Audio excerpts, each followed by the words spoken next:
region, which serves the interests of the US. So here you see that geopolitical interests take precedence over human rights concerns, but also over development concerns. So this is also US is a big donor for Ethiopia. Another big partner, even bigger, another big partner is India, and a very renowned company is the Karituri Group. And here, as compared to the FOA reports, I already get from other sources, for one company I get higher numbers for one region. So the figures are very, very unreliable, and I think real investigation should be done in this phenomenon. Well, they talk about more than 800,000 hectares in Oromia for this company. They have a focus on cereals, sugar, palm for, of course, the biofuels, and flowers. Well, not so much of these products, well, can be used for domestic food production or the domestic food supply. The head of this company also said that he was selling the food produced to some relief organizations in Ethiopia, which is kind of a weird logic if you think about it. There's no technology transfer, and again, the low wages. The example, well, I gave one example of Bako. There, the land, the extent of the land is not given, but it was a lease of 80 years for $10 a hectare, which 6 years of tax holidays. So the government of Ethiopia is really making life easy on investors.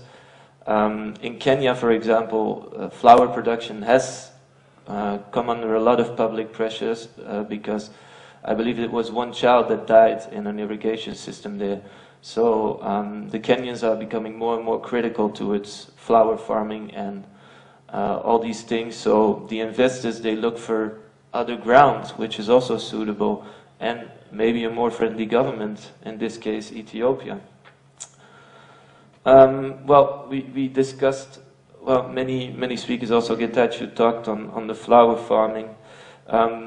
It cannot bring about development because it is mainly turning people into employees for lower than poverty line wages, and the produce is not really benefiting the Ethiopian people because the profits are being reaped by a first exporting company and then again a distributor, which is in Europe, mainly in the Netherlands, who will then distribute the flowers. So the return for the Ethiopian people is very, very low or even negative.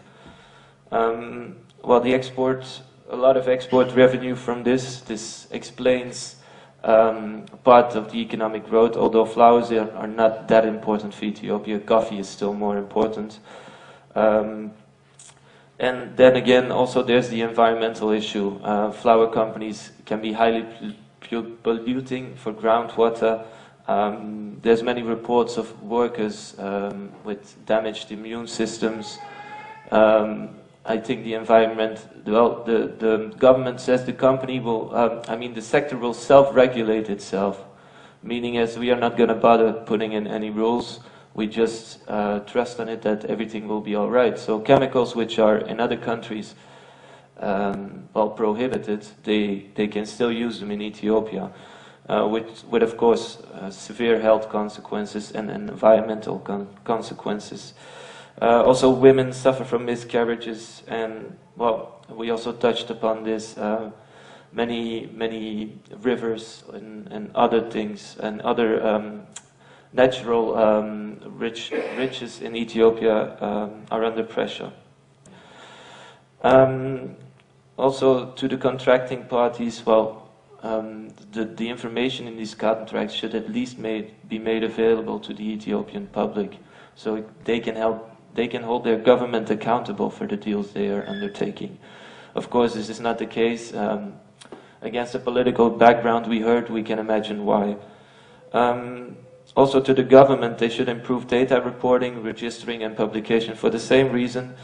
And also, the farmers should be protected because, well, like is mentioned in many reports, they provide the food for the Ethiopian people.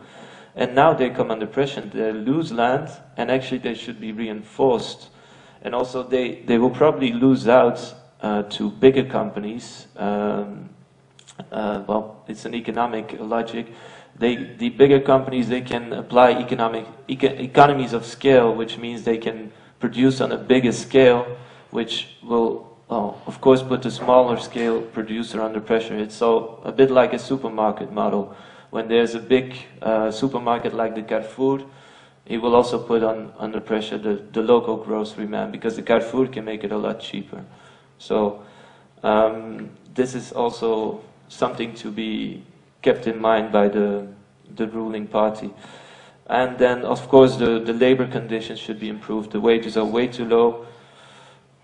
And most importantly, I have another slide. Is the last one? Okay.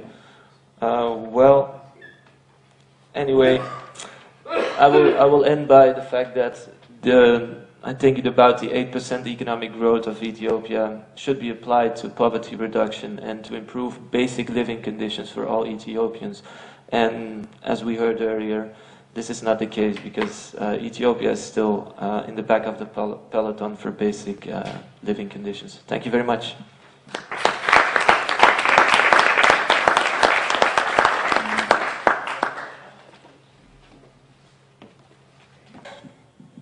I wish to throw my own concern about the general situation of the plight of the Oromo people. As we have heard from the first group of speakers, my concern will add to the torture, the rape, the killings, physical abuse, mental abuse, hunger, starvation, diseases, lack of medical care, lack of education, lack of pure water resources, and more to that, the plight suffered by Oromos in exile, especially here in Belgium.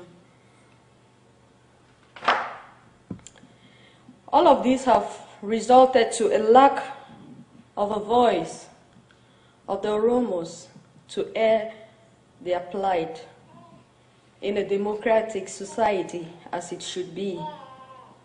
And here in Belgium, we have heard from the statistics that very few of Oromos who seek asylum, they get the positive decision. And the majority of them, they end up as illegal immigrants.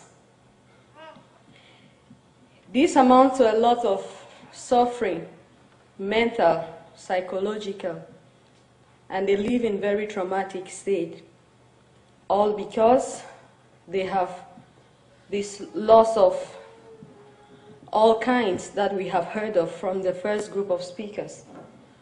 Loss of land, loss of family, friends, loved ones,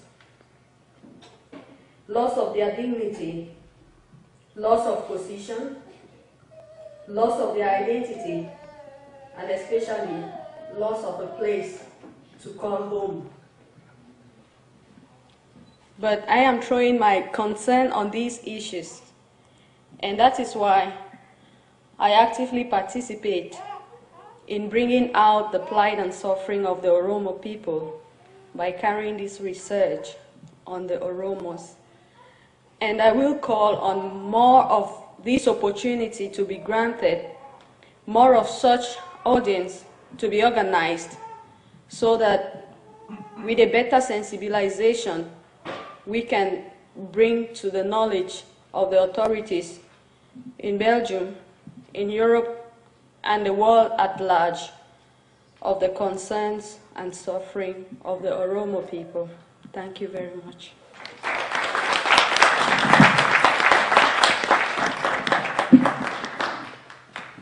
Okay, thank you. Thank you for having me here. I find it a very interesting experience, and I want to share some experiences with you. The first one is that I'm apparently being taped. If I would have known that, I would have got my